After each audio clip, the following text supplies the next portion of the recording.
Primeiro, um agradecimento a todos que estão participando aqui do webinar. Sistema de Logística Reversa de Embalagens Plásticas, uma realização da S2F Partners, com o Instituto PNRS, Felsberg Advogados, apoio da Biquim, da Biplast, a BDI, todos os parceiros. Queria aqui fazer um agradecimento especial aos membros que estão aqui nessa banca. Nós temos aqui o Eduardo, que é o diretor de resíduos do Ministério do Meio Ambiente, quem tem acompanhado toda a implementação da política pública de resíduos no Brasil, em particular de logística reversa. Temos também aqui a presença do André Passos, presidente executivo da Biquim, a entidade que representa a indústria química no Brasil, do Paulo Teixeira, presidente executivo da Biplast, da Associação Brasileira da Indústria Plástica. Temos aqui também a presença da Thalita Dair, que é gerente de Nova Economia e Indústria Verde da BDI, Agência Brasileira de Desenvolvimento Industrial. Temos também a participação da Daniela Mota, que é head de meio ambiente do Felsberg Advogados. E temos Carlos Silva Filho, consultor internacional em resíduos e sócio da S2F Partners. Então, essa é a nossa programação. Nós teremos uma abertura aqui inicial pelo Eduardo. Então, alguns de nós aqui estamos na COP, então estamos com a agenda aqui um tanto quanto atribulada, e o Eduardo gentilmente encontrou um encaixe ali para nos dar aqui as boas-vindas, saudações e trazer um pouco aqui, Edu, das suas palavras sobre o decreto, te agradecendo aí pela agenda. Já passo diretamente para você, a palavra é sua, e obrigado. Bom, obrigado, Fabrício, tudo bem? Estamos aqui na COP, queria dar um bom dia acompanhando, cumprimentar nossos colegas aqui do painel.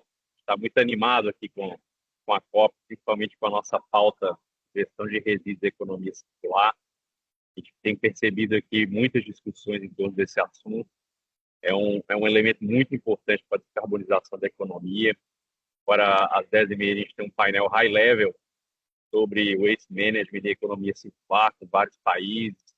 A gente vai apresentar alguns planos do governo brasileiro para a logística reversa, para resíduos orgânicos. Então, a gente tem boas expectativas aqui de sair da COP com mais linhas de financiamento, mais propostas, mais diálogo, né, e mais inovações para o nosso setor. Então, o dia de hoje a gente vai falar um pouquinho aqui, eu queria dar as boas-vindas nesse seminário importante, que é sobre as embalagens de plástico, logística reversa, nosso decreto recente do governo federal sobre o assunto, diversos dispositivos, diversas inovações. Foi um decreto construído com muito diálogo, um decreto que trouxe vários elementos da perspectiva da área ambiental, mas também da perspectiva da indústria. Eu acho que foi um processo participativo e que deu bons frutos, e é um decreto que justamente ele transforma o setor de embalagem plástica. Por isso que a gente precisa desses diálogos permanentes. Agora a gente tem uma série de pontos, né, a serem detalhados, medidas normativas específicas. A gente vai falar muito agora sobre rastreabilidade. A colega Thalita está aqui pela BDI, teve um lançamento aqui da plataforma do Brasil. Então a gente tem Reciclo Brasil, a gente tem diversos projetos para poder acelerar esse processo da logística reversa de embalagem de plástico. Vamos falar muito também sobre reciclabilidade, é um assunto muito importante do decreto, novos atores que fazer parte desse processo. Acho que o decreto trouxe alguns dispositivos que traz mais atores a integrarem sistemas de logística reversa para contribuir com toda a dinâmica que hoje já acontece em grande medida, né, aqui representantes da Plast, da Biquim. Então, a ideia é que o decreto consiga universalizar a logística reversa de embalagem de plástico. Esse é o nosso propósito, e a gente fica muito feliz, viu, Fabrício, vocês estarem aqui sempre promovendo esse tipo de debate, deixando claro, construindo junto, mostrando quais são os próximos passos que a gente tem que construir. Então, deixo aqui meu grande abraço para vocês. Eu vou estar aqui até o final da COP, mas depois eu vou acompanhar aqui os resultados desse evento de hoje. Muito obrigado. Obrigado, Edu. Bom trabalho aí. Eu sei da pauleira.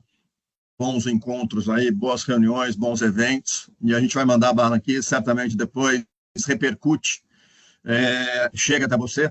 Tem, inclusive, já adiantando, sabe, eu não coloquei aqui na apresentação, mas tem alguns slides que eu uso que chama de inquietudes. Bem sutil, mas algumas perspectivas, né, olhares do decreto que ensejam uma reflexão por parte dos envolvidos, né, de quem está implementando a política pública, de quem é objeto né, regulado por essa política pública. Então, te agradeço. Fica tranquilo e depois o material compartilho contigo aí também.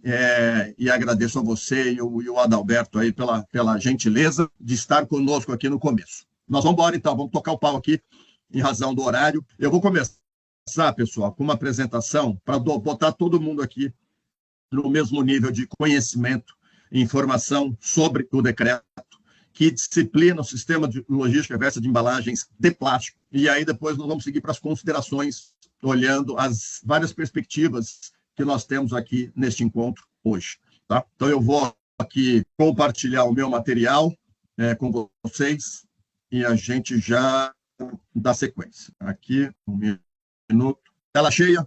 Maravilha. Então, me apresentando aqui, meu nome é Fabrício Soler, sou advogado especializado em Direito dos Resíduos e Meio Ambiente, sou doutor em Direito Ambiental Internacional, com mestrado em Direito Ambiental também, professor do IBMEC, PUC São Paulo, PUC Rio Grande do Sul, consultor da ONU no Brasil, da ONU Habitat, da UNIDO, da Confederação Nacional da Indústria, entre outras entidades. Participei aqui, junto com o nosso presidente da Biquim, com o André, diretamente das discussões do INC, do Tratado Global de Combate à Poluição Plástica, né, que ocorreram aí no decorrer dos últimos 2, 3 anos. E também sou autor aqui da coleção Direito dos Resíduos, direcionada para o tema, e diretor de saneamento da Fiesp. Então, estamos aqui, sócio da S2F Partners, aqui uma das organizadoras aqui do evento. Então, vamos aqui à nossa pauta, Sistema de Logística Reversa de Embalagens de Plástico. Então, nós estamos tratando aqui do decreto publicado agora em outubro, disciplinando especificamente a logística reversa de embalagem de plástico. Lembrando que o Brasil já tem um decreto que disciplina um fluxo específico de embalagens, que é as embalagens de vidro, né? Um decreto disciplinando, o decreto 11.300, que já regulamenta a logística reversa de embalagens de vidro, e agora temos o decreto disciplinando a logística reversa de embalagens de plástico. Breve contexto histórico, nós temos o seguinte, pessoal, em 2022, o Ministério do Meio Ambiente colocou em consulta pública, do dia 6 de outubro ao dia 4 de novembro, uma proposta, uma minuta de decreto disciplinando a logística reversa de embalagens de plástico. Então, houve uma minuta colocada em consulta pública em meados de 2022. Essa minuta, essa proposta de decreto naquela oportunidade, recebeu 3.475 contribuições. Tá? Ficou 30 dias em consulta pública e quase 3.500 contribuições da sociedade civil. Depois dessa consulta, no ano seguinte, em novembro de 2023, o Ministério do Meio Ambiente, aqui capitaneado pelo secretário Adalberto, realizou um webinar, né, tratando dos desafios de implementação da logística reversa de embalagens de plástico, trazendo algumas das contribuições que foram apresentadas nesse processo de consulta pública. Inclusive, neste evento, tivemos aqui a participação do próprio André Passos, do Paulo Teixeira, que acompanharam e participaram aqui desse webinar em 2023. Então, 22 consulta pública, 23 o webinar, e tivemos agora no dia 21 de outubro de 2025 a publicação do Decreto Federal 12.688, que regulamenta o artigo 32, parágrafo 1º da Política Nacional de Resíduos Sólidos e o artigo 33, parágrafo 1º também da Política Nacional de Resíduos Sólidos. E por que isso é importante? Que vocês atentem que o artigo 32 é que prevê que as embalagens devem ser fabricadas com materiais que propiciem a reutilização ou a reciclagem. Que as embalagens devem ser projetadas para serem reutilizadas de maneira tecnicamente, né, viável, compatível com o produto, ou recicladas se a reutilização não for possível. Esse é o artigo 32, parágrafo 1º. E o artigo 33, por sua vez, da Política Nacional de Resíduos Sólidos, é o que disciplina a obrigação de implementar o sistema de logística reversa em geral, de produtos e de embalagens, e cá estamos de embalagens plásticas. Começamos, então, pelos produtos, pessoal. Qual que é o objeto do sistema de logística reversa de embalagens de plástico? São as embalagens primárias, secundárias e terciárias e os produtos de plástico equiparáveis. Então, primeiro, uma primeira observação, até então, desde a regulamentação da logística reversa de embalagens em geral, por meio do Acordo Setorial de 2015, firmado por parcela do setor privado com a União, representada pelo Ministério do Meio Ambiente, tem sido implementada a logística reversa de embalagens, fundamentalmente as primárias e secundárias, porque são essas que chegam às casas, né, da população, dos consumidores, e que compõem a fração seca do resíduo sólido urbano, que é fundamentalmente o domiciliar. Esta é a primeira norma que traz expressamente a extensão da logística reversa de embalagens às embalagens terciárias. E aqui um exemplo, né, só para ficar mais claro, as embalagens primárias, aquelas que estão direto com o produto. As embalagens secundárias, aqui um exemplo, onde nós temos uma água mineral, que tem a embalagem primária, que tem um invólucro ali, né, junto com a água, e temos a secundária, que é esse plástico envoltório, né, do produto. Então, primária e secundária, até hoje, já é feito desde 2015, 10 anos sendo implementado. A novidade é a inclusão da embalagem de plástico terciária. Então, o decreto estende, traz a logística reversa, inclui no objeto da logística reversa as embalagens de plástico terciário. E aqui é um exemplo, né, só naturalmente da esquerda aqui são embalagens, né, de papel e papelão, mas é só para clarificar o conceito da primária, secundária e terciária. E aqui, por exemplo, do lado direito, o que pode ser considerado, na minha opinião, nós temos aqui o plástico stretch, né, também de proteção de logística para transporte da carga. Então, a logística reversa passa a incorporar, então, as embalagens terciárias e os produtos plásticos equiparáveis. Então, para além da logística reversa das embalagens, o decreto inclui no objeto da logística reversa produtos de plástico equiparáveis. Quais são esses produtos de plástico equiparáveis? Equiparáveis a quê? Às embalagens de plástico. Então, o produto de plástico equiparável é o produto reciclável de plástico que pode ser igualado às embalagens de plástico, como pratos, copos e talheres. Aqui estão os produtos de plástico equiparáveis. Tá? Então, hoje a logística reversa, para além das embalagens, nós temos produtos de plástico equiparáveis. Aqui, pessoal, é importante que a gente tenha... aqui tem algumas inquietudes, né? Por exemplo, esses produtos plásticos são apenas estes? Esses são os produtos plásticos equiparáveis?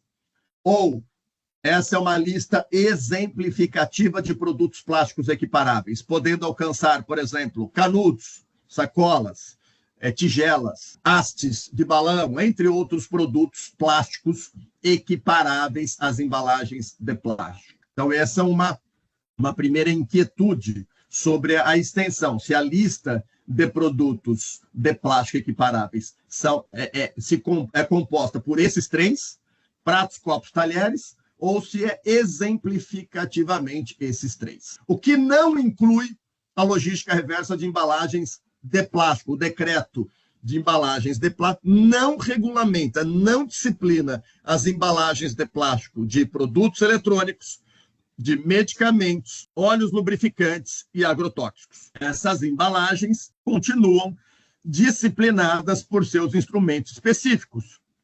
Eletrônico, Decreto Federal 10.240 de 2020, nós temos os medicamentos disciplinado a logística reversa pelo Decreto Federal 10.388, também de 2020. Nós temos as embalagens de óleo lubrificante, que é objeto de acordo setorial, e temos também as embalagens de agroquímico, que tem regulamentação própria. Então, aqui, inicialmente, importante ficar claro o que está no escopo e o que não está no escopo do Decreto Federal 12.688 de 2025. E também não abrange as embalagens mistas que contenham papel e papelão em sua composição. Então, se na composição do plástico tiver outro material, esse está compreendido pela logística reversa. Se for papel e papelão, não está compreendido no bojo da logística reversa. Tá? Bom, definições importantes aqui para estar todo mundo na mesma página.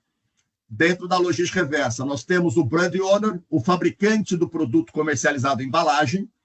Então, é quem coloca no mercado o produto embalado, é o dono da marca. O fabricante de embalagem, que produz a embalagem acabada a partir de matéria-prima virgem, resina pós-consumo, transformadores. Nós temos o conceito do índice de recuperação ou meta de recuperação, que é a meta que é feita desde 2015, pessoal. Aqui é o que as entidades gestoras vêm fazendo, ou as empresas fabricantes, importadores de produtos comercializados em embalagens vêm fazendo desde 2015, que é o índice de recuperação, que no próximo ano é 32%. Então, isso aqui já é feito desde 2015. A grande novidade, naturalmente, é a meta de conteúdo reciclado, que é a matéria-prima reciclada incorporada no produto plástico, embalagem ou equiparável. Então, essa é uma das grandes novidades do decreto, é o disciplinamento, a obrigatoriedade de conteúdo reciclado em novas embalagens. Então, esses são conceitos aqui importantes: dono da marca, transformador, índice de recuperação, feito desde 2015, e o conteúdo reciclado. As formas de implementação da logística reversa podem ser as mais variadas, como já são. Hoje, você tem ponto de entrega, coleta seletiva, parceria com cooperativa, unidade de triagem, os créditos de reciclagem, também podendo ser adotados outros arranjos, né, para a implementação da logística reversa, desde que atendidas as metas. Meta de recuperação e a meta de conteúdo reciclado. Então, são diferentes formas de implementar a logística reversa de embalagens. Esse é um ponto que é importante dentro do decreto, que prevê que os fabricantes e os importadores darão destinação final ambientalmente adequada aos rejeitos. O que pretendeu o decreto nesse dispositivo, pessoal? O que acontece? Vamos imaginar aqui uma cooperativa que recebe materiais de diferentes origens da coleta seletiva, aí ela separa o papel e papelão, o plástico, outro tipo de plástico, vidro, e fica alguns materiais plásticos que porventura não tenha mercado, ou de baixa reciclabilidade, ou que não tem estrutura, e esse material tem que ser endereçado para a disposição final, que é a disposição final ambientalmente adequada, encaminhamento para o aterro sanitário. Então, o que está prevendo o decreto é que esse custo da disposição de colocar aquele rejeito, que é o resíduo que não teve valorização, mercado, seja lá por qual motivo, no aterro sanitário, esse custo não pode ser repassado às cooperativas de catadores de materiais recicláveis. E, para isso, o Ministério do Meio Ambiente vai disciplinar requisitos técnicos e procedimentos operacionais para disciplinar essa retirada do rejeito e o encaminhamento para a disposição final. Aqui é um ponto importante para deixar todo mundo atento, que é o seguinte: quando você tem a retirada do rejeito e vai para a disposição final ambientalmente adequada, você tem um custo, né, de encaminhamento, de logística, transporte e disposição final no aterro sanitário devidamente licenciado pelos órgãos de controle. Do outro lado, nós temos quase 3 mil municípios ainda com lixões. Então, tem o risco desse material, desse rejeito, ir parar nos dos milhares de lixões em operação no Brasil. Então, esse é um ponto sensível, na minha opinião, é uma inquietude, particularmente minha, né, da forma de operacionalização desse dispositivo e, naturalmente, do risco. Risco econômico, financeiro, do custo da disposição e, naturalmente, um risco do dano ambiental, a partir do momento que esse rejeito pode ir para um lixão, tá? Contaminando o solo, água, comprometendo a saúde pública. Então, esse é um ponto de especial atenção e que tende a ser disciplinado pelo Ministério do Meio Ambiente, consultado aqui o Comitê Interministerial, né, das Organizações de Catadores de Materiais Recicláveis, o CISC, criado pelo decreto Diogo Santana. Então, isso posto, quais são as obrigações comuns dos fabricantes de produtos, dos brand owners, end users, e dos fabricantes de embalagens, dos transformadores? Plano de comunicação e educação ambiental, cumprir a meta de conteúdo reciclado, trabalhar com as cooperativas, fazer a logística, o transporte das embalagens e assegurar a destinação final ambientalmente adequada. Então, o decreto prevê atribuições comuns para os donos, para os brand owners, end users, fabricantes de produtos embalados e dos fabricantes de embalagens, que são fundamentalmente estes: plano de comunicação, educação, meta, cooperativa e a logística. E tem metas específicas para o brand owner, que está aqui à esquerda da apresentação, e à direita nós temos dos transformadores. O que mais o brand owner tem que fazer? A coleta e o beneficiamento do material, destinar as retornáveis para reenvase, fazer a logística da cooperativa, do centro de triagem para a destinação final, manter as informações atualizadas sobre os PEDs, sistemas de triagem, os recicladores e disponibilizar o relatório anualmente ao Ministério para cumprimento das metas. Isso aqui, em grande parte, é executado diretamente pelo modelo coletivo por intermédio das entidades gestoras. Obrigações adicionais dos transformadores, que aqui nós temos do lado direito. Prestar apoio técnico aos demais agentes da cadeia, promover iniciativas de reciclagem, implementar mecanismos de rastreabilidade e manter atualizadas as informações sobre a massa de embalagens vendidas. Tá? Então, aqui, para além dessas atribuições que são comuns, nós temos essas outras atribuições dos fabricantes de produtos, dos fabricantes de embalagens. Além deles, nós temos os importadores, que foi um capítulo bem trabalhado, que traz a obrigação, né, de participar da logística reversa, obrigação dos importadores de embalagens e de produtos embalados, de orientar os consumidores, manter as informações atualizadas no Ministério do Meio Ambiente, declarar às autoridades competentes quem é o responsável por implementar a logística reversa e também o cumprimento da meta de conteúdo reciclado. E está previsto um controle à importação, um controle prévio, tá, dentro do decreto. E, por fim, os comerciantes. Nós temos as atribuições dos comerciantes também de orientação aos consumidores, instalar e manter os PEVs, encaminhar as embalagens plásticas dos seus estabelecimentos às organizações de catadores, participar de plano de comunicação e descaracterizar os rótulos. Quando fala-se de varejo, lê-se marketplace, e-commerce, loja física, entre outras formas, tá? E aqui, finalmente, um primeiro ponto da meta. Essa é a meta de recuperação, pessoal. Essa é aquela meta que vem sendo feita desde 2015 pelo acordo setorial. Passa, então, a ser meta a partir de 26 para embalagens de plástico, 32%. E ela começa em 32% em 2026, chegando a 50% em 2040.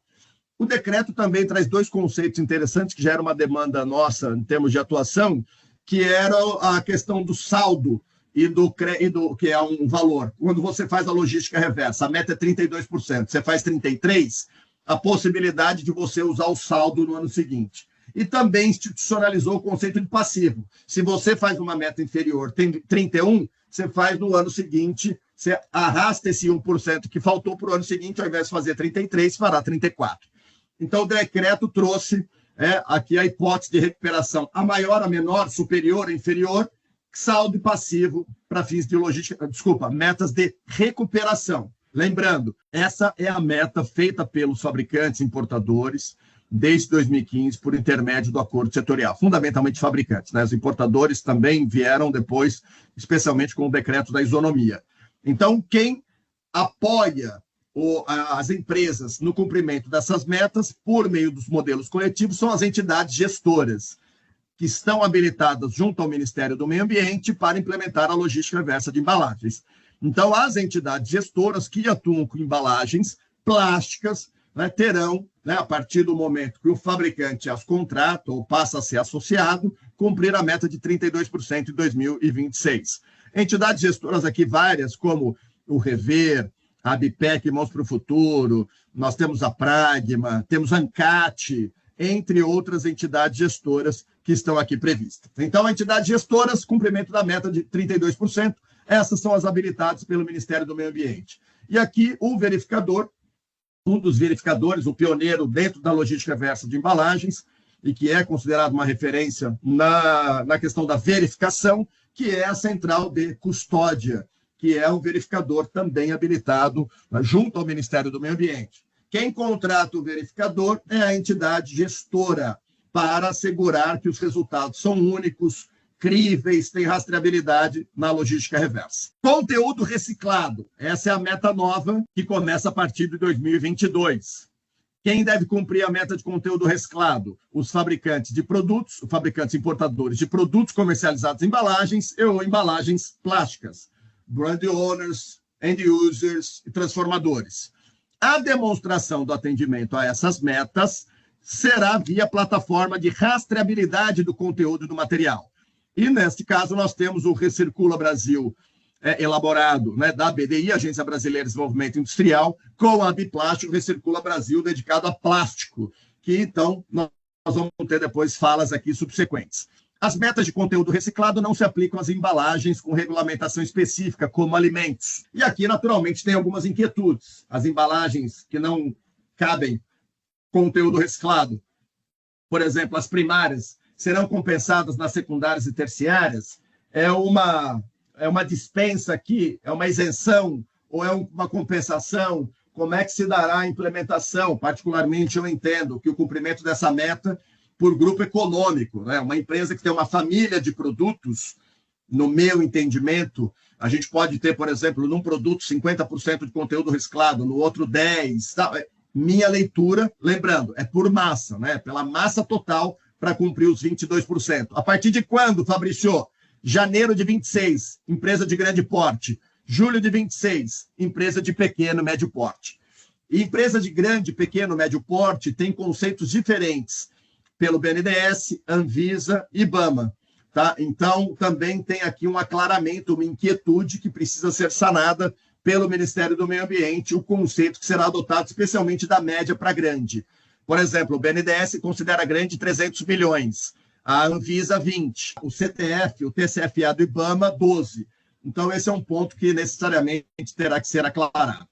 Aqui é o exemplo, metas do conteúdo reciclado. Então, aqui é o exemplo do próprio Recircula, que passa a ser a plataforma, né, de conteúdo reciclado. Aqui é um exemplo.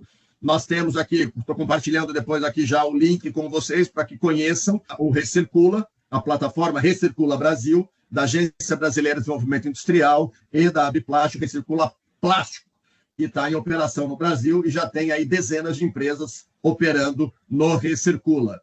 E aqui eu estou na COP, então eu estou fazendo o evento aqui direto de Belém, então aqui também terão alguns encontros durante a COP, e aqui só compartilhando a matéria que foi veiculada no G1, plataforma do governo que é rastrear e certificar o uso de materiais recicláveis, começando pelo plástico. Então, tem alguns encontros aqui na COP, inclusive, especialmente sobre o Recircula. Caminhando para o fim, pessoal, embalagens de plástico retornáveis. Será objeto também aqui de meta própria. Num primeiro ano, as empresas que colocam retornável no mercado vão ter que inferir o quanto que retorna e, como medida de estímulo para retornável, a cada 5% de retornável será abatido 1% da meta de recuperação. Tá? Aquela meta dos 32%. Vai poder abater 1% a cada 5% de embalagem retornável contabilizado aqui pelo setor privado. E as metas geográficas, que prevê ponto de entrega voluntário, PEV.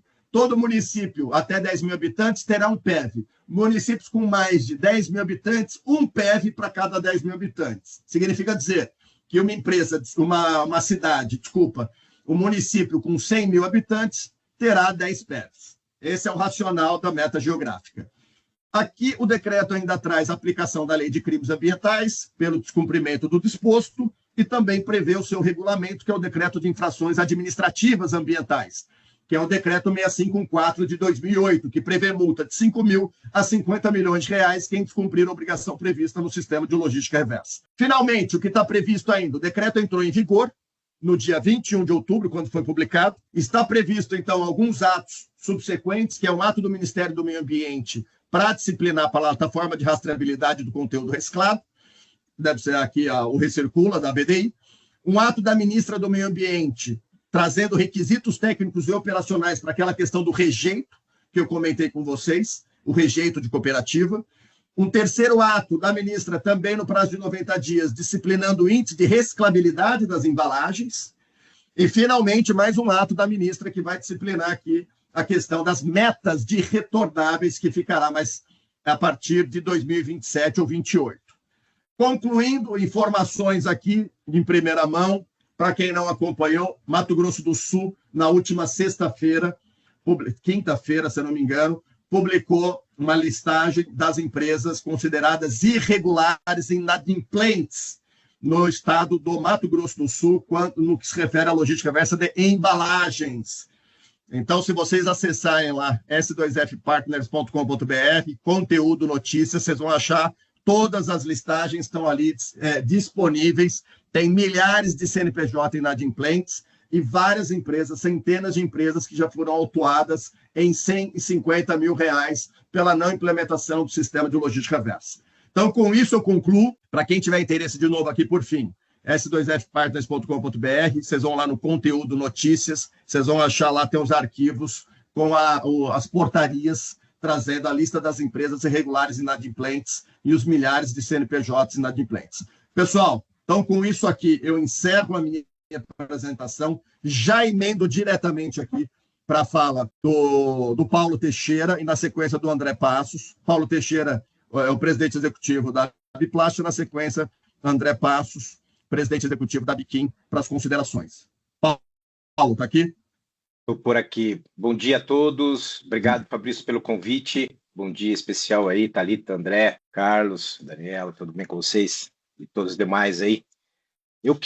Vou começar com o meu lado poliana e depois eu vou para o meu lado maligno, né? Acho que talvez a gente faça aí mais fácil a gente considerações. O que a gente vê como avanço, né? Eu acho que essa segurança jurídica para o setor, eu acho que é extremamente importante, né? O setor de reciclagem e transformação de plástico, que é o setor que a Biplast representa, vem observado que o setor de reciclagem vem crescendo quase 10% ao ano desde 2018, que é quando a gente acompanha mais forte esse setor, né? Mas era um setor que tinha ainda muita... não vislumbrava no seu ambiente, né, uma segurança jurídica para esses investimentos, né? A questão do conteúdo reciclado, reciclabilidade, isso ainda estava muito nebuloso. Eu acho que o decreto vem dar essa sinalização. Então, de saída, essa segurança jurídica para ter algumas metas e como o governo pensa a questão das embalagens, reciclagem, conteúdo reciclado, reuso, reciclabilidade, isso é importante para o setor poder olhar para o futuro, né? A questão do conteúdo reciclado, e aqui vai uma observação, o conteúdo reciclado, né, nas normativas europeias já vem há muito tempo já sendo discutido, e isso ficou muito mais forte na discussão do Tratado Global, né? Tanto é que a gente, até em função disso, a gente, aqui no país, vinha discutindo com o governo essa questão do conteúdo reciclado e, paralelamente, tentando criar uma régua única para se comprovar o conteúdo reciclado, né? E aqui já faço uma saudação à Thalita aí, que acreditou na Biplast há alguns 5 anos, 6 anos atrás, que a gente trouxe a possibilidade de se criar uma plataforma para o país inteiro para poder fazer essa mensuração de conteúdo reciclado, né? Então, é um tema que a gente já vem acompanhando no mundo, a própria Plastic Europe, a gente teve vários encontros com eles para essa discussão e ver como é que isso era aplicado na Europa, para poder pensar no Brasil, e discutindo com o Ministério do Meio Ambiente, a gente teve eco e isso acabou saindo num decreto que traz uma questão muito forte de up-to-date, né? De estar muito próximo às discussões internacionais. E também, nesse mesmo sentido, a norma de reciclabilidade, né, que está colocado como ato de ministro a definição dessa questão de reciclabilidade. Isso é um tema extremamente importante que a gente no país já vem trabalhando, né, já tem inclusive até uma plataforma para medir a reciclabilidade de embalagens plásticas, e temos avançado nessa discussão junto com a Biquim na questão de norma técnica de reciclabilidade. Eu acho que isso é uma sinalização, embora no próprio decreto ele só esteja colocado como uma norma, né? Ele não tem nenhuma obrigação, mas é uma sinalização de que isso em algum momento possa entrar nas discussões e possa ser institucionalizado na normativa brasileira, né? Acho que isso é muito importante também. Você ter uma padronização, né, de reporte de conteúdo reciclado, como eu já disse, é extremamente importante, né, para que você tenha uma régua igual para todos. Que eu já falei. A questão dos equiparáveis, eu acho extremamente importante também, porque quando você traz os equiparáveis para a logística reversa, você está dizendo que não faz sentido banir produtos descartáveis, porque já tem uma solução, uma legislação que dá conta desses produtos dentro do país. Eu acho que isso eu traria muito rapidamente como pontos positivos. E eu queria trazer, já no outro lado, né, o que você trouxe como inquietudes, porque para a gente do setor produtivo é muito importante como é que você vai operar o decreto, né? Você vai olhar esse arcabouço institucional, né, jurídico, e como é que você incorpora isso no seu negócio, nos seus negócios, né? Acho que isso é fundamental. E é para isso que uma associação de classe se preza, que é traduzir essa questão jurídica para os seus associados, de forma que eles estejam cumprindo a legislação, né, com segurança jurídica e da melhor forma possível, né, sempre buscando a racionalidade dos negócios e do sistema. Então, quando a gente olha o decreto, né, então, ele não tem as obrigações expressamente, você vai fazer isso, você vai fazer isso. Acho que isso já dificulta um pouco quando você vai trazer para a operação. Então, qual é a minha obrigação efetiva? O que vai ser medido de mim? O que vai ser cobrado de mim? Né? O que as empresas têm que entregar e como é que elas serão avaliadas, né? Eu acho que isso é extremamente importante para quando se pensa em operação. Depois, eu vou dar um exemplo aqui, o próprio report das embalagens, né, do conteúdo reciclado, do transformador e do end user, né? Ou seja, isso é uma duplicação de esforços, isso é um contra-cheque, qual é o objetivo disso para que a gente possa pensar, inclusive, em cadeia, né? Como é que a gente pode ter o melhor sistema para poder responder e para que a gente não tenha duplicação de cadeia, porque se eu tenho um sistema, vou dar uma informação e o end user também vai dar o mesmo sistema, a mesma informação para fazer um contra-cheque, isso não pode virar custo que vai ser repassado ao consumidor, é óbvio, né? Isso tem que ser otimizado e racionalizado para que a cadeia cumpra o decreto da melhor forma possível, né? E uma outra questão da obrigatoriedade do conteúdo reciclado também ser do transformador é a mesma coisa. Claro, a gente é que fabrica, mas a gente fabrica a pedido de alguém, né?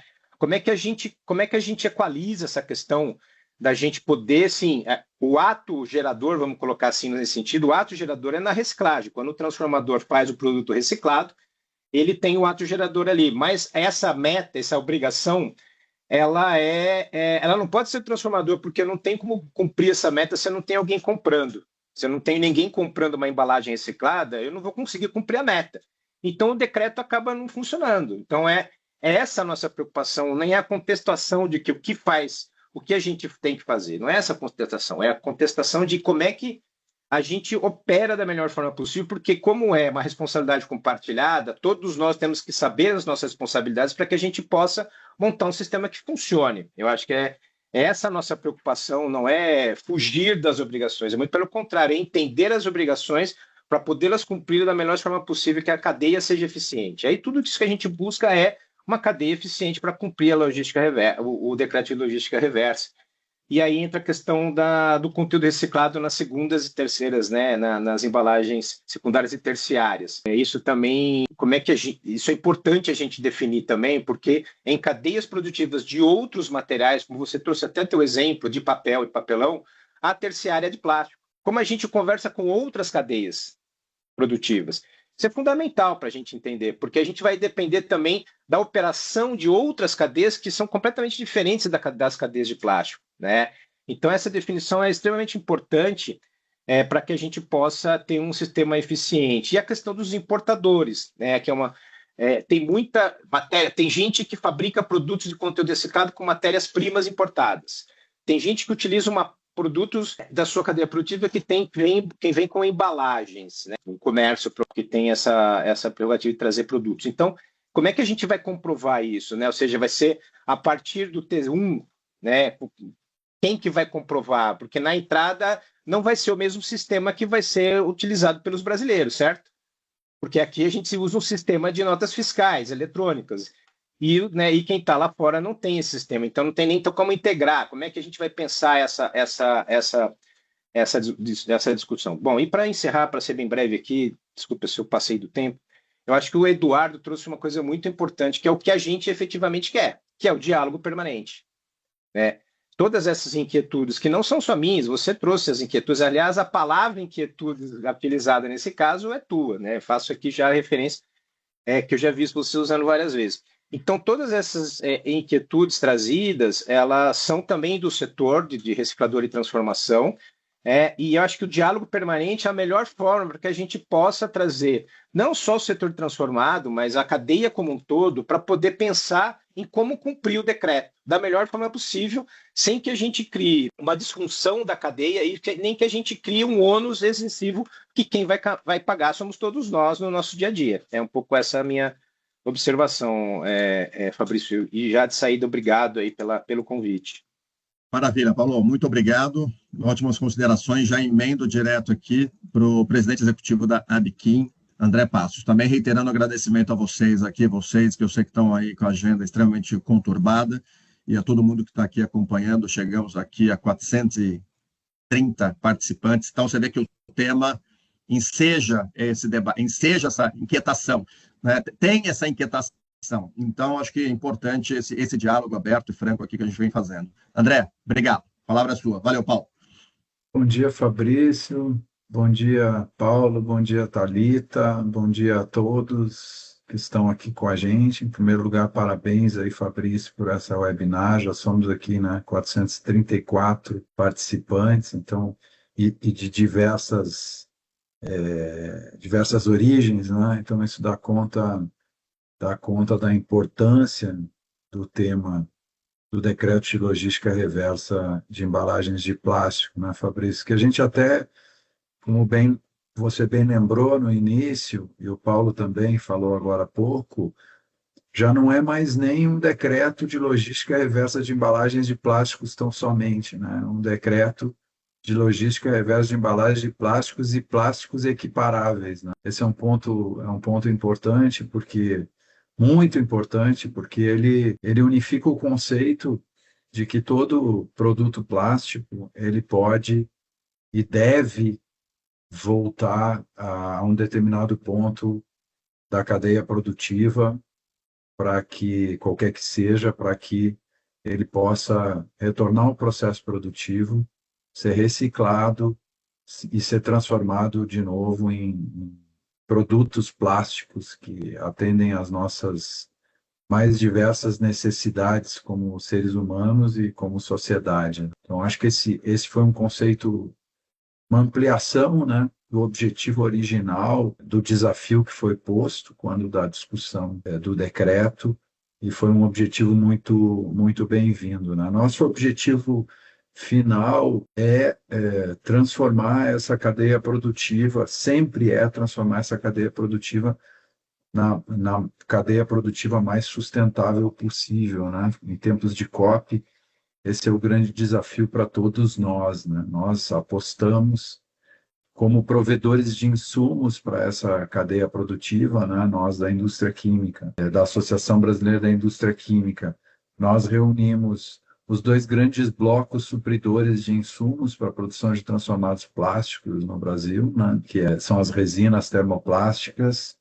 e os aditivos, né, as famosas substâncias químicas que vão no plástico para dar característica de resistência mecânica, de resistência térmica, de cor, né, entre outras várias características, né? Então, o plástico, na verdade, é um grande hub que consome diversos produtos químicos, que são produtos químicos, inclusive utilizados em outras cadeias produtivas, né? Então, o plástico ele ajuda a montar um sistema, um quebra-cabeças, né? Um grande Lego que permite economicamente o atendimento, inclusive, de outras demandas no setor de alimentos, né? No agronegócio brasileiro, né? Que consome outras moléculas químicas, né? Que são usadas no plástico também, indiretamente, como eteno, como propileno, né? Como óxidos, alcoóis, etc., que são substâncias,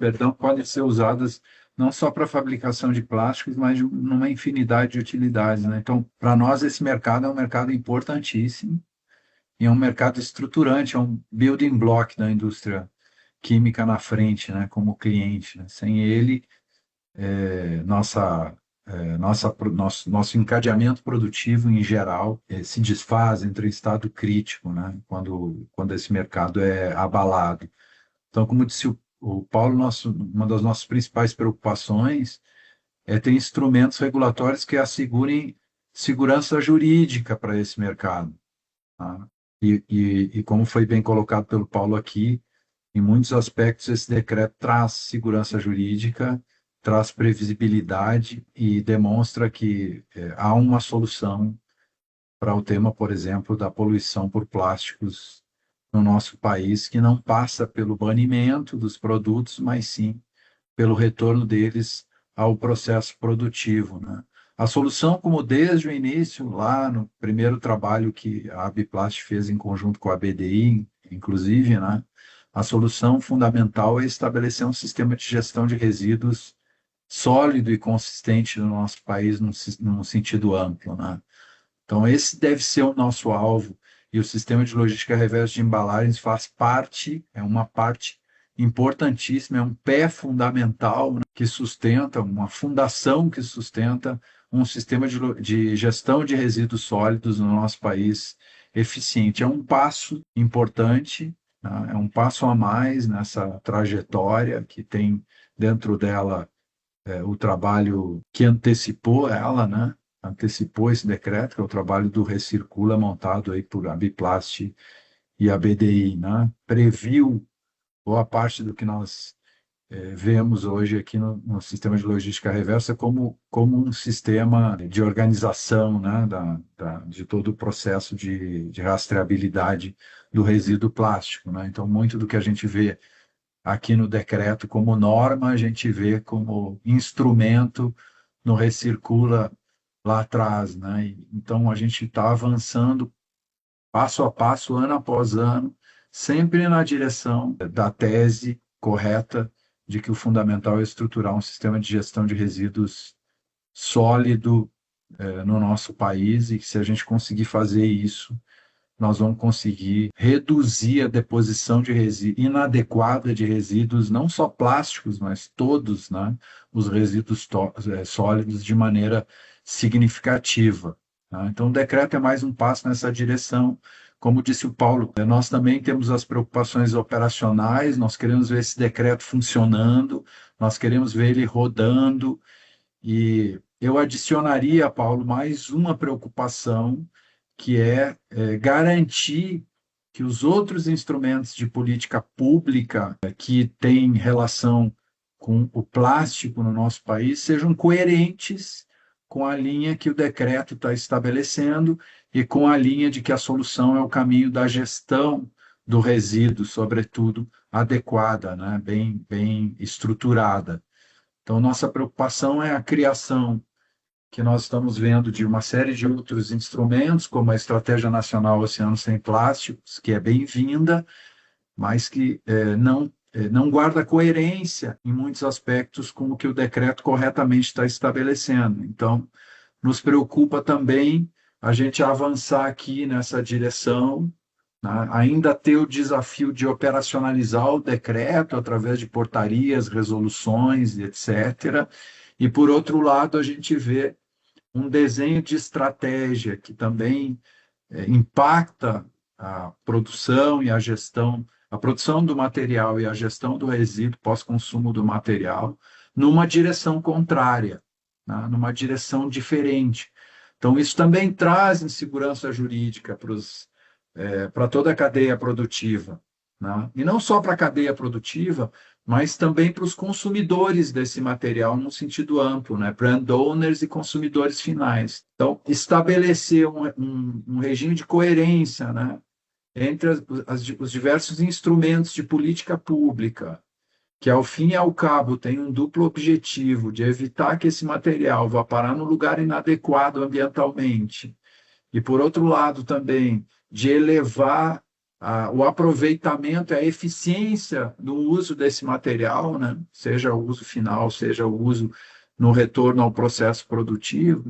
Seguir nessa linha é fundamental, e que isso organize o conjunto de políticas públicas também numa direção só é fundamental. Então, se por um lado o decreto é um grande avanço, que ainda precisa ser detalhado do ponto de vista operacional. Por outro lado, a gente tem as mesmas preocupações que o meu colega e amigo da Biplast, Paulo Teixeira, trouxe aqui, né, operacionais, e, além disso, a gente tem a preocupação de não repetir nessa trajetória o que, infelizmente, é muito comum no nosso país. Você consolidar e criar um instrumento correto e, logo em seguida, criar um outro instrumento de política pública que é incoerente e que desafia negativamente o instrumento que você criou no período imediatamente anterior, né? Então, nós temos que ter cuidado em dar efetividade a esse instrumento e não criar mais barreiras para que ele rode da forma adequada, com a instituição de outras normas que o desafiem negativamente, né? Que tornem mais difícil a sua operacionalização, né? Então, se por um lado o decreto, concluindo, indica o caminho de que a solução está na criação de instrumentos de gestão bem estruturada do resíduo pós-consumo, se por um lado o decreto faz isso, por outro lado, outros instrumentos de política pública, como o que eu citei aqui, trabalham com uma lógica completamente diversa, que é a lógica da eliminação, do banimento, e que tem efeitos colaterais que a gente sabe que são altíssimos e desnecessários, sobretudo porque o decreto e a gestão de resíduos sólidos, do nosso ponto de vista, é absolutamente suficiente para enfrentar o desafio da gestão adequada do resíduo pós-consumo e da sustentabilidade do material através da instituição de um processo de produção circular, de uma economia circular do material, né? Então, criar condições para coerência entre instrumentos de política pública é um desafio que vem junto com o decreto aí, né? Persistir na linha que ele estabelece e impedir que outros instrumentos o enfrentem negativamente, né? Então, é um pouco isso que eu queria inicialmente colocar, né, para a gente e deixar aqui como contribuição para a discussão. Nossas indústrias, né, Paulo, elas têm uma longa trajetória de gestão adequada dos seus resíduos industriais, nos seus processos produtivos. A Biquim e a Abiplast trabalham há anos e anos já em programas comuns, como o programa Pellet Zero, né, para evitar que o resíduo no processo de produção ou que o resíduo eventual no processo de transporte dos nossos produtos específicos, né, nós, resinas e substâncias químicas, a cadeia de transformação, o próprio produto transformado, ou, enfim, o pellet gerido dentro da unidade industrial. Então, nós trabalhamos juntos num programa que chama Pellet Zero, que é internacional, e também a Biquim trabalha com atuação responsável no sentido de gerir o processo produtivo para não ter nenhum resíduo do processo industrial depositado no meio ambiente, né? Então, nós temos uma longa trajetória enfim, de preocupação, de atenção com a produção de mínimo impacto ambiental e por isso que nós estamos muito atentos e incentivamos as discussões que ajudem a também reduzir a zero o impacto do material no meio ambiente sob a forma de poluição, né?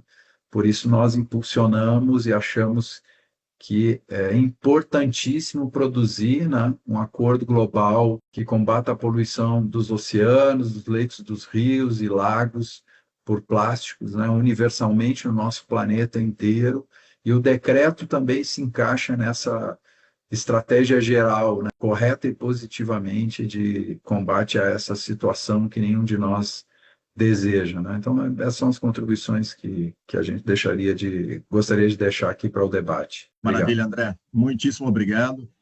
E até acho que na linha, né, do que foi ponderado, tanto pelo Paulo como pelo André, dispositivos que trazem segurança jurídica, outras inquietudes que ensejam aclaramento. Acho que esse é um ponto importante.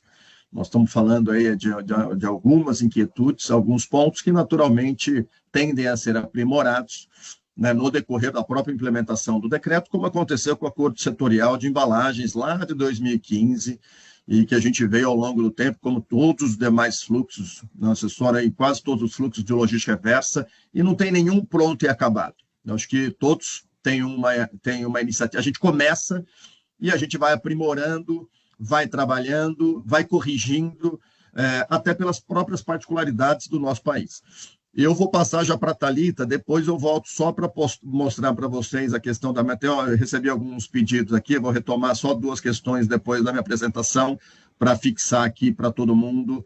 Mas, Thalita, muitíssimo obrigado pela sua participação também.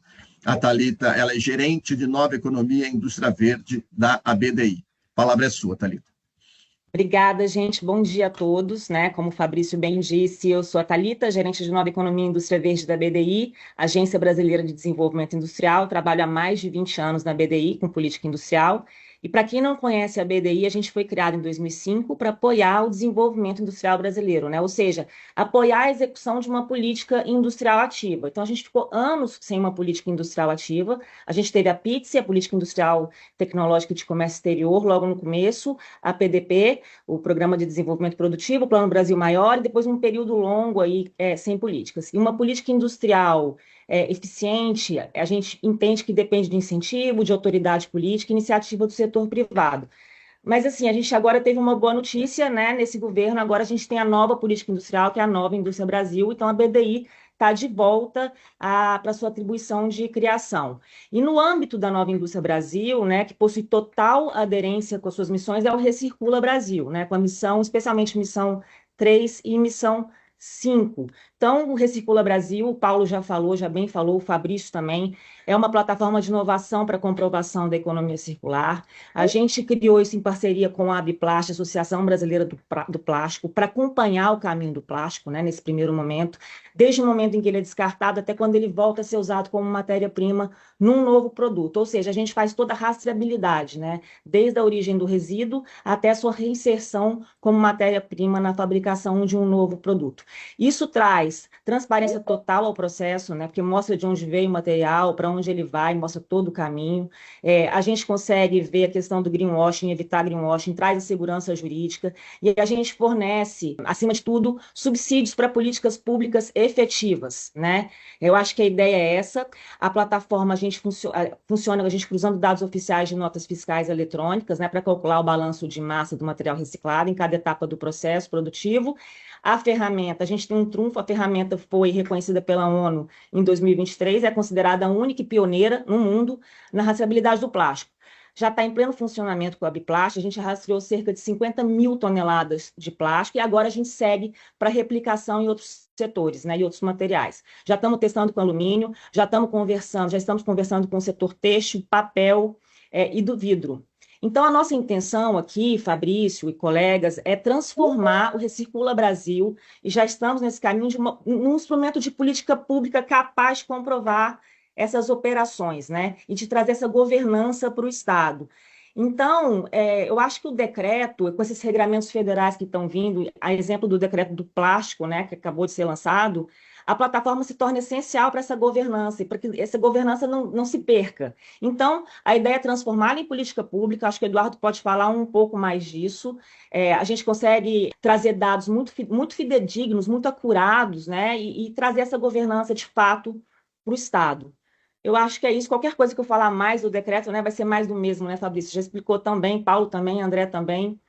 Agora acho que é com vocês. Obrigada. Maravilha. Thalita, vou só rememorando 2 minutos o que acabou de ser apresentado aqui. Nós tivemos, lembrando, o que a Thalita traz aqui para fins do decreto, nós temos meta de conteúdo reciclado, saindo de 22%, chegando a 40% em 2040. As metas, então, começam a ser exigidas a partir do próximo ano.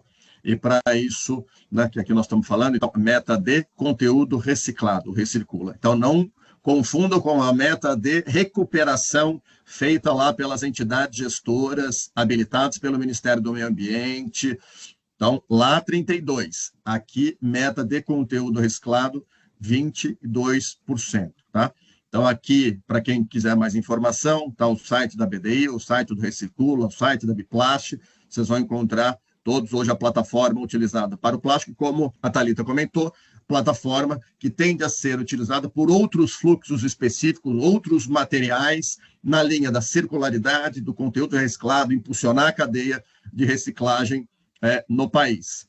Só para deixar aqui, que eu acabei passando, deixar aqui, eu comentei sobre essa informação que está disponível, vou deixar aqui o meu contato também, eu vi muita gente me pedir o material aqui, tem vários amigos, amigas aqui, eu deixei o meu e-mail, mas também deixo aqui no Instagram, que eu consigo administrar aqui, compartilho com vocês depois o material, preferencialmente por e-mail, que já está aqui no chat, tá? Já vamos agora passar a palavra aqui para o Carlos Silva Filho. Carlos, obrigado pela participação, pela presença, a palavra é sua. Só um parênteses. Aline, se você estiver aqui, só dá um alô, que eu mandei o link conversei com ela estava tentando, ela está aqui na COP também, e estava com dificuldade de acesso. Desculpa. Caio. Valeu, Fabrício. Bom dia, pessoal. Bom dia a todos. Prazer estar aqui com vocês em mais esse webinar com a Thalita, com a Daniela, o André, o Paulo e tantos amigos aqui. Mais uma realização, parceria da Felsberg com a S2F Partners. Para a gente é sempre uma honra poder debater esses temas aí que estão na crista da onda em conjunto e ter essa audiência, mais de 400 participantes ao vivo com a gente ao longo dessa conversa. Bom, eu não vou repetir aqui muito do que já foi falado, toda a exploração do decreto que o Fabrício trouxe, o detalhamento, estamos acompanhando aqui no chat várias dúvidas, como é normal, é um decreto novo, é um decreto que muda, né, a sistemática anterior, e só que eu quero reforçar, como o Paulo e o André colocaram, é importante a gente fazer uma leitura deste decreto, como de qualquer outra regulamentação, regulação, com o olhar, primeiro, de compatibilização da legislação existente, mas eu diria principalmente com um olhar da transição necessária dos sistemas que estão hoje em cursos. Não adianta a gente pensar que vamos conseguir avançar, que vamos conseguir trazer melhorias e aprimoramentos com as mesmas lentes que nós tínhamos na década de 70, de 80, de 90 ou no começo dos anos 2000. Eu atuo no setor de resíduos sólidos, para aqueles que já conhecem, desde 1999, então já aí para mais de 25 anos. Acompanhei praticamente a elaboração de toda a legislação que está aqui vigente, e eu diria principalmente da Política Nacional de Resíduos Sólidos em 2010. As discussões, a abordagem, o contexto que nós tínhamos naquela época, naquele momento ali, no início dos anos 2000, era totalmente diferente daqueles que nós temos agora. A Política Nacional de Resíduos Sólidos, a Lei 12.305 de 2010, ela é arrojada, ela é moderna, ela é ambiciosa, sem dúvida que é. Ela traz conceitos que justamente nos permitem trazer uma gestão de resíduos avançada, do resíduo como recurso e não mais como lixo. Porém, aquele contexto que existia, que originou a Lei 12.305 de 2010, ele mudou completamente.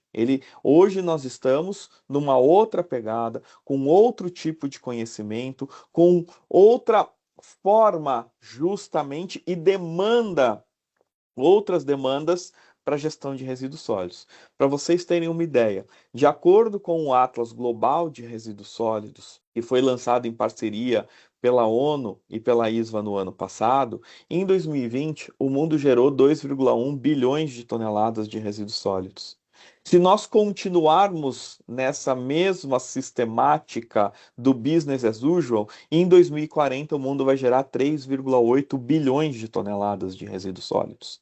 E esse Atlas Global de Resíduos, ele mostrando todo um contexto e trazendo uma componente muito importante, que é o cálculo das externalidades do atual sistema de gestão de resíduos sólidos, ele mostra que manter o business as usual não é mais uma opção. Manter a mesma sistemática que nós temos aí nos últimos 30, 40 anos não é mais uma opção. A gestão de resíduos sólidos no mundo custa, a cada ano, mais de 250 bilhões de dólares. Se nós somarmos esse custo das externalidades, nós chegamos aí num gasto para a sociedade de algo em torno de 360 bilhões de dólares por ano. E se mantivermos este modelo do business as usual, esse modelo tradicional, o custo vai subir para 640 bilhões de dólares por ano em 2050.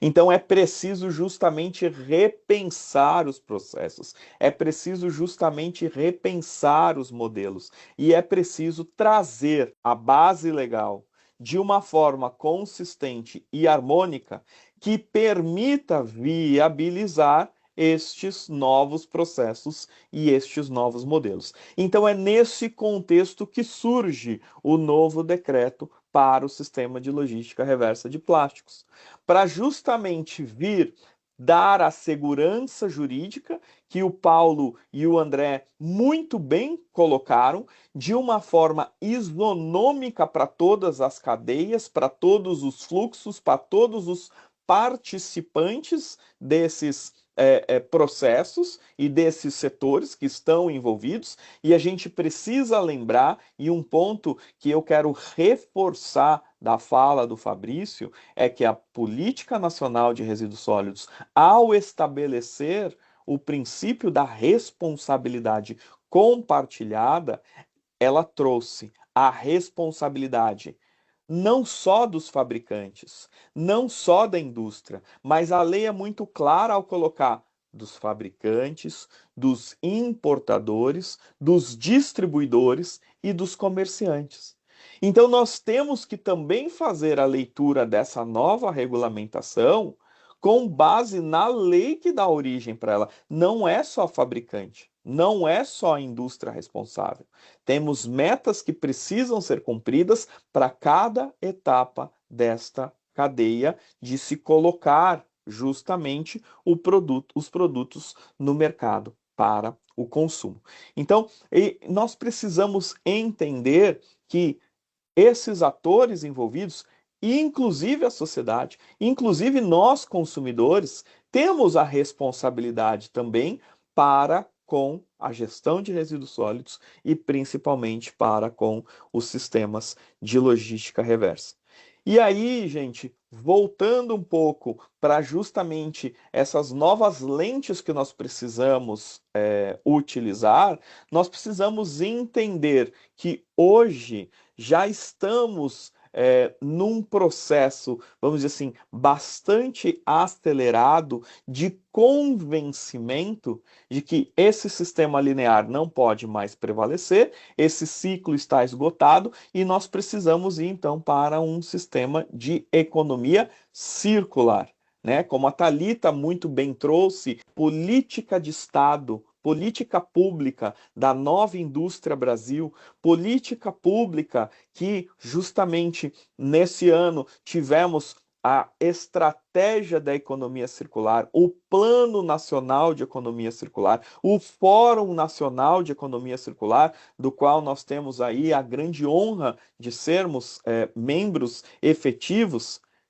A discussão toma esse outro caráter, a discussão toma essa outra, justamente, perspectiva, em que não mais nós estamos falando de gerenciar resíduo ou lixo, que é aquilo que as pessoas jogam fora, mas sim de transformar esses resíduos em insumos para gerar novos produtos, para reduzir os custos, para otimizar os processos e, com certeza, para atrair investimentos. Nós estamos justamente agora vamos dizer assim, numa missão, e todos precisam estar juntos dessa missão, que é de integrar as políticas de resíduo, de inovação, de desenvolvimento industrial, de geração de emprego e renda. E claro, como não pode ser, nós estamos aqui na semana já inicial da COP, de agenda climática. Nós temos que justamente aproveitar dessa legislação e de várias outras legislações que estão vindo, que estão surgindo para dar suporte e criar novas cadeias de valor, de conectar essas metas que foram apresentadas pelo Fabrício com estratégias de competitividade, com estratégias de novos processos de industrialização, ou como estamos chamando, da neoindustrialização verde. Não podemos mais nos posicionar de maneira reativa, de maneira a obstar esses avanços. Por quê? Ao nos colocarmos dessa forma, nós vamos perder a competitividade, e o mundo está trazendo legislação nesse mesmo sentido do que o Brasil já tem. Nós temos a diretiva da União Europeia que justamente traz da mesma forma que o novo decreto é obrigação de conteúdo reciclado, obrigação de reutilização, de índice de circularidade. E assim, se quisermos continuar exportando para esses países, para essas regiões, nós vamos ter que cumprir também com a legislação desses locais. E é importante entender que todo esse processo, além de aprimorar as estratégias atuais, ele vai impulsionar a inovação tecnológica. Porque uma coisa que nós precisamos entender, em vários setores nós temos avançado.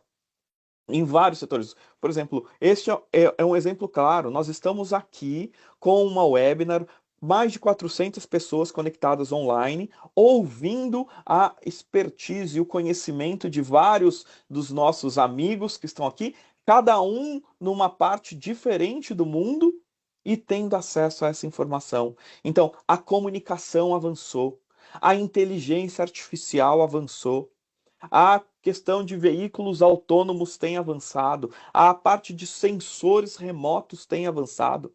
Por que nós não vamos avançar numa gestão mais aprimorada de resíduo como um recurso? Então nós temos que também trazer a inovação tecnológica para esse nosso setor, para essa nossa discussão. A inovação tecnológica para novas tecnologias, por exemplo, de triagem de resíduos, para maximizar essa recuperação. Nós precisamos discutir também processos de reciclagem avançada. Temos aí várias tecnologias disponíveis. E eu diria, uma inovação bastante consistente e louvável para esse nosso setor, justamente que o Fabrício apresentou e a Thalita e o Paulo colocaram, das plataformas de rastreabilidade. A central de custódia, já com seu processo tecnológico disponível para os sistemas de logística reversa, e agora a plataforma do Recircula Brasil, são exemplos de que nós conseguimos sim avançar e avançar rápido. Aliás, aqui um parênteses, eu já quero deixar o convite, se a Thalita me permite, hoje, 17 horas, um evento muito especial na COP, justamente para discutir o Recircula Brasil, apresentar o potencial para os diferentes setores, não apenas para o setor de plástico. Então, é ali um evento já planejado no pavilhão da ABDI, na Green Zone, para colocar o que a plataforma Recircula Brasil pode trazer de benefícios para os diferentes setores. E eu diria, a rastreabilidade para tudo isso que a gente está colocando é condição essencial para garantir a circularidade real. Porque eu ouso dizer para vocês, hoje o que nós temos é greenwashing. Hoje o que nós temos é estampa em embalagens dizendo sou reciclável ou faço circularidade. Mas a hora que nós vamos olhar realmente, pouco existe de embalagem, de reciclagem ou de circularidade. Então nós precisamos dessa ferramenta. É condição essencial. Aqueles que lutam contra esse tipo de plataforma, aqueles que lutam contra este tipo de solução, é porque querem continuar jogando para debaixo do tapete e se eximindo das suas responsabilidades. Então prestem atenção, se vocês estiverem em eventos, se vocês estiverem em reuniões e observarem instituições, organizações se manifestando contra esse avanço de rastreabilidade, de plataforma de inteligência, podem desconfiar, porque são instituições e organizações que querem manter o mais do mesmo sem realmente ter esta verificação efetiva da circularidade e da reciclabilidade dos materiais. Porque somente com esse tipo de plataforma de tecnologia nós conseguimos comprovar a origem, o destino, a efetiva reintrodução dos materiais nessa cadeia. E transparência, gente, no ano de 2025 não se discute mais. Nós não podemos mais continuar na cortina de a garantia sou eu. Porque eu falo, porque eu tenho o meu selo, então tá tudo certo. Nós precisamos justamente avançar para plataformas com transparência, com auditabilidade, com confiabilidade, porque a partir desse processo nós geramos novos negócios e novas oportunidades. E nessas novas oportunidades, eu quero trazer aqui para vocês também a oportunidade justamente do que nós estamos falando agora na COP, da mitigação climática. Da mitigação climática com acesso a justamente a processos, a linhas de financiamento climático.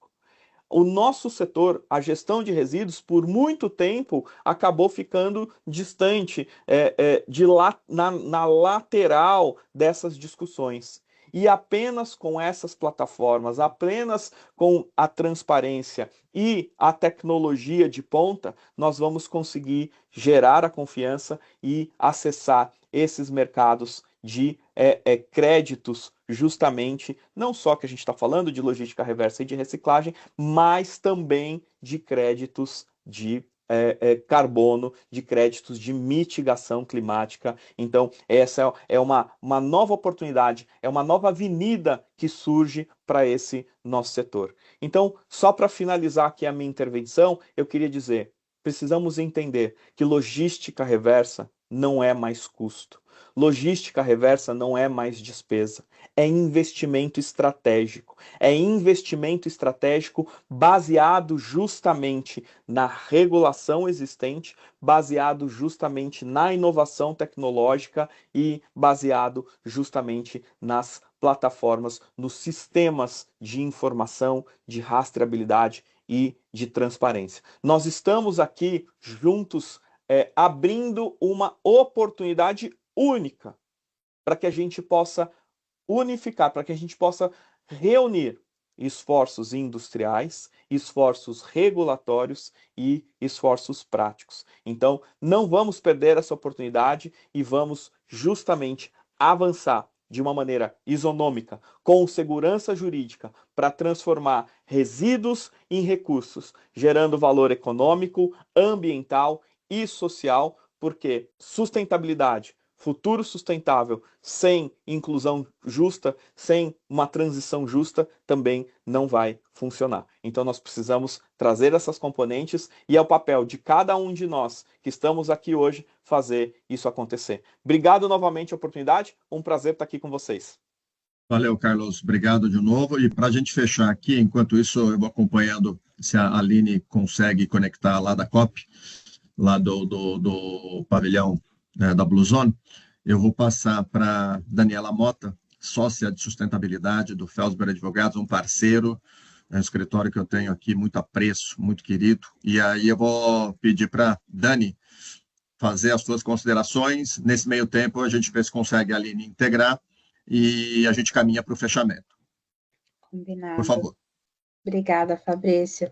Bom, não preciso dizer que é uma honra participar aqui dessa conversa com vocês hoje. Eu acho que essa discussão representa um avanço significativo nessa agenda de desenvolvimento econômico sustentável. A gente está em semana de COP, não teria um momento melhor para a gente falar disso. Agradeço, Fabrício, pelo convite, a organização aqui, e os colegas também pelas falas. Eu acho que o Carlos conseguiu, eu acho que nessas últimas colocações, trazer bastante da visão que eu também compartilho aqui, né, dessa longa trajetória que a gente tem de preocupação e de endereçamento desse tema da logística reversa de embalagens plásticas. Eu acho que existe hoje, né, essa tendência da gente separar as normas ambientais, principalmente quando a gente fala de logística reversa, por material, e essa acaba sendo uma oportunidade da gente voltar um olhar de política pública para algo mais apurado daquela cadeia. E aí eu acho que realmente era uma necessidade que ficou clara aqui na fala, né, dos colegas, principalmente do Eduardo, do Paulo, do André, que a gente não pode comparar o plástico com outros materiais, como, sei lá, o alumínio, o vidro. Então, a maturidade que a gente tem hoje em termos de legislação, de política nacional de resíduos, que o Carlos resumiu muito bem, eu acho que está refletida de alguma forma nesse decreto. E ele impõe também às empresas e aos setores que estão inseridos dentro dessa cadeia do plástico a necessidade de um olhar estratégico para essa questão da sustentabilidade. O Fabrício trouxe aqui a colocação, né, de que a primeira norma que traz expressamente a extensão às embalagens terciárias, então deixando fora ali os sistemas que já estão desenvolvendo e endereçando a questão do plástico. Então fica fora eletroeletrônico, medicamento, óleo lubrificante, agrotóxico, e eu acho que a gente tem um papel agora de transformar essas obrigações legais em uma vantagem competitiva. Então, o papel, né, eu trazendo um pouco do viés aqui, obviamente, de advogada, é da gente implementar melhorias, eu acho que dentro das nossas cadeias, para a gente ter projetos inovadores que conciliem essas obrigações legais com a agenda de sustentabilidade e de conformidade ambiental. Então, eu concordo muito com a fala de que sustentabilidade agora, né, o investimento é um diferencial competitivo e, enfim, eu acho que o nosso papel é de orientar as empresas para que coloquem essa legislação no dia a dia e tenham aí uma visão de futuro, não apenas de cumprimento da lei, mas para se posicionar mesmo como protagonistas na transição para uma economia mais verde, mais responsável. Eu acho que as plataformas que foram apresentadas aqui, a exemplo do Recircula Brasil, trazem um pouco desse caráter de transparência, de rastreabilidade, de auditoria, e isso tudo tem que ser encarado como uma oportunidade, não apenas como um regulamento específico, mas uma novidade que traz aí o papel das empresas como protagonistas nessa transição. Então, é só minha colaboração aqui, eu não quero me estender muito. Fabrício, eu não sei se a Aline vai conseguir colocar, mas eu só quero agradecer a oportunidade mais uma vez e, enfim, ficar à disposição para a gente avançar nessa agenda. Maravilha, Dani, obrigado. E aqui também, de público, aqui cumprimentando pelo belíssimo trabalho que faz aí à frente da área de meio ambiente e sustentabilidade do Felsber. Estou muito certo de quem me sucede. Então, pessoal, eu queria aqui, assim, nós temos inúmeros desafios no decreto. Acho que as mensagens foram claras. Nós temos aqui as principais entidades do segmento, então a Abiplast e a Abiquim, né, trazendo o seu olhar, né, sobre o tema, na perspectiva da indústria, e aqui nós somos seguramente, estamos, né, empenhados na defesa, no equilíbrio, na isonomia deste mercado, né, nós estamos aqui buscando o olhar para o desenvolvimento interno e assegurar a competitividade da indústria nacional, então, olhando para soluções nacionais. Então, sem dúvida alguma, o decreto não tem um mês, são 20 dias, pessoal. Então, acho que assim, nós teremos outras opções aqui para estar retomando este tema, para talvez aí olhando para recortes pontuais deste instrumento. E queria passar aqui para considerações, exatamente isso que eu ia fazer para vocês dois aí, se vocês quiserem fechar, trazer uma ponderação de vocês, aí eu concluo. Aqui pela ordem, Paulo, André, e depois volta e a gente fecha. Bom, obrigado aí. Acho que o olhar que a gente tem aqui, todos trouxeram que é uma coisa em construção, acho que isso é fato, mas a gente não pode deixar de esquecer que a gente está muito próximo do início do ano, né, do cumprimento. A gente, e as empresas têm planejamento, as empresas têm, né, seus orçamentos, eu acho que isso é importante. Eu vou trazer uma reflexão aqui. Quando a gente começou, a gente foi assinar o acordo setorial lá em 2014, talvez isso. Eu me lembro que as empresas, mas como é que vai cumprir? Não vai dar certo, a cadeia não está estruturada, isso aí não vai dar certo, vamos judicializar. E realmente, primeiro ano não conseguiu, segundo ano, e as coisas foram caminhando e hoje a gente tem uma recuperação, uma reciclagem de produtos, de embalagens no geral, o vidro acabou tendo seu decreto particular, sabe? Mas a cadeia se ajustou, né? E nós estamos falando de um arcabouço jurídico de 11 anos atrás, em que a gente não tinha nem 70% do conhecimento de operação né, da cadeia produtiva, do que a gente queria. A gente era um neófito nessa história toda, né? E hoje a gente já tem aí 11 anos de recuperação, né? Depois todos os incrementos, créditos, entidades gestoras, etc. e tal. E a gente foi aprendendo a fazer negócio. Fazer negócio é isso, é você aprender, isso é empreendedorismo, né? Empreendedorismo não é você reproduzir o que você já faz. Empreendedorismo é você fazer algo diferente. Empreendedorismo é você pegar uma obrigação e transformá-la isso num negócio, né? Em vantagem competitiva. Eu acho que é um pouco essa é a mensagem que a gente tem que trazer. Ah, é difícil, dinheiro, não tem, o custo do Brasil, blá, blá, é tudo difícil no Brasil, a gente sabe disso, né? Mas o que a gente tem que olhar uma questão que é o quanto isso pode me trazer de diferencial competitivo no meu negócio. Eu estar cumprindo a lei ou utilizando a lei como uma plataforma de valor adicionado, de melhorar meu conteúdo reciclado, de já começar a trabalhar com a questão de reciclabilidade, porque isso está sendo sinalizado pelo governo, que vai entrar como obrigação em algum momento. Né? Como é que eu crio plataformas, né, de melhorar minha intersecção com o meu cliente no reuso, né, que está lá também. Então, como é que eu vou criando modelos de negócios para poder atender isso daí de uma forma que seja saudável para todos e que eu não sucumba ao meu negócio em função de um decreto? Essa é a nossa grande preocupação. O decreto ele precisa ser digerido pela gente para que ele se torne uma oportunidade de negócio para as empresas, né? E é um pouco essa a nossa obrigação para que a gente, né, não olhe esse decreto como, cara, acabou, ninguém vai conseguir cumprir, isso não vai dar certo, vai todo mundo quebrar, não vai dar. Eu acho que isso não agrega, né? Eu acho que a gente tem coisas para melhorar, mas é importante a gente ver isso como formas de negócio. Esse é meu recado positivo aí para a gente ir para frente. Obrigado, bom dia a todos. Maravilha, Paulo, obrigado. Tanto não é que você tem hoje já uma miríade de empresas que cumprem, né? Você já tem a própria funcionalidade do Recircula demonstra isso. Hoje, quando eu sou consultado, aí, inúmeras empresas acabam, a recomendação é, olha, vê se o seu fornecedor está no Recircula, né? Então, quer dizer, é um processo que já está ongoing. Nós não vamos começar, já começou, antes da regulação.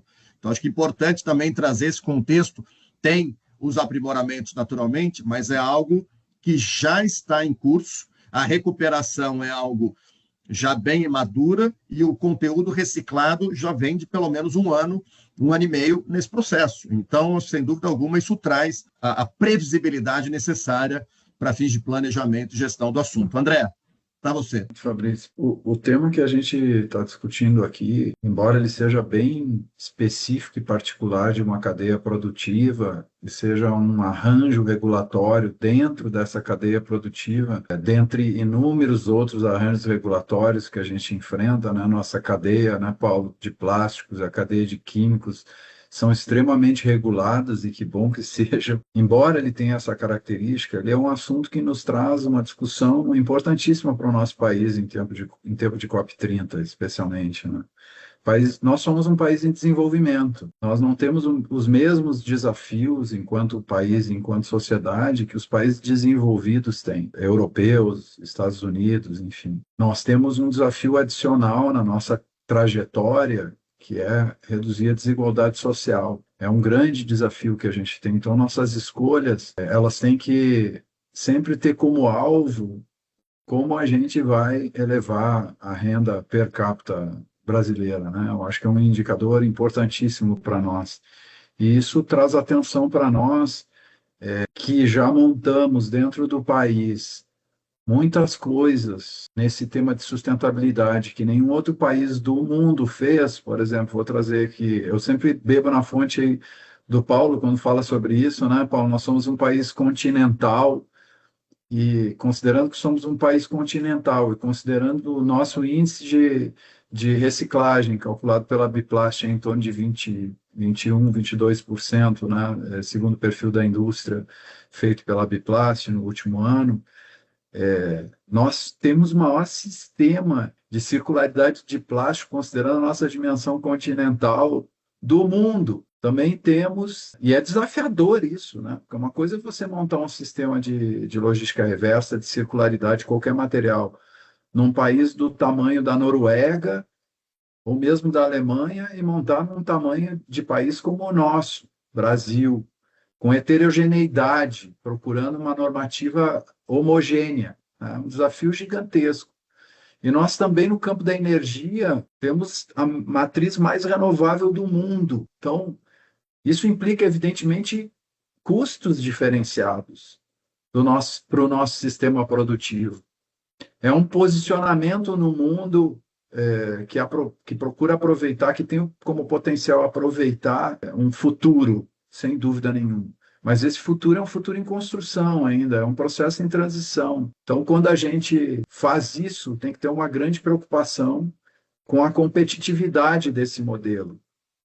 É importante a gente trazer isso para a discussão no momento em que a gente começa a discutir como vai ser a operacionalização desses instrumentos. Ela tem que levar em conta esses nossos desafios, esse nosso desafio de preservar o sistema produtivo industrial no Brasil em geral e, em particular, o sistema produtivo industrial, a cadeia produtiva do plástico, né? É importantíssimo que a gente preserve as condições de competitividade nesse processo de transição, porque essa cadeia, por exemplo, no que diz respeito ao elo da química, é uma cadeia que hoje tem uma renda, um produto per capita, um PIB per capita de $13 mil, e no mundo esse mesmo produto per capita dessa cadeia é $40 mil. Então a gente tem uma trajetória de crescimento, ou pode ter nessa cadeia produtiva imensa, imensa, gigantesca. Incentivando essa cadeia neste novo modelo, a gente consegue chegar numa renda per capita de país desenvolvido. Eu não tenho dúvida de que essa trajetória é possível.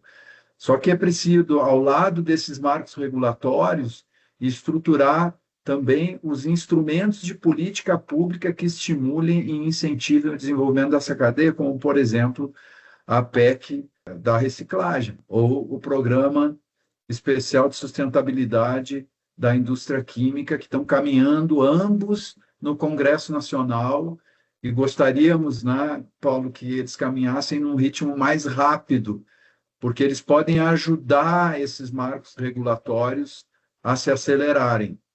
Então, esse é o ponto que eu queria deixar como registro, né? A nossa colega da BDI falou aqui da política industrial, né? E é no campo da política industrial que todos esses instrumentos, inclusive o decreto do Sistema de Logística Reversa de Embalagens e Plásticos Equiparáveis, se localizam.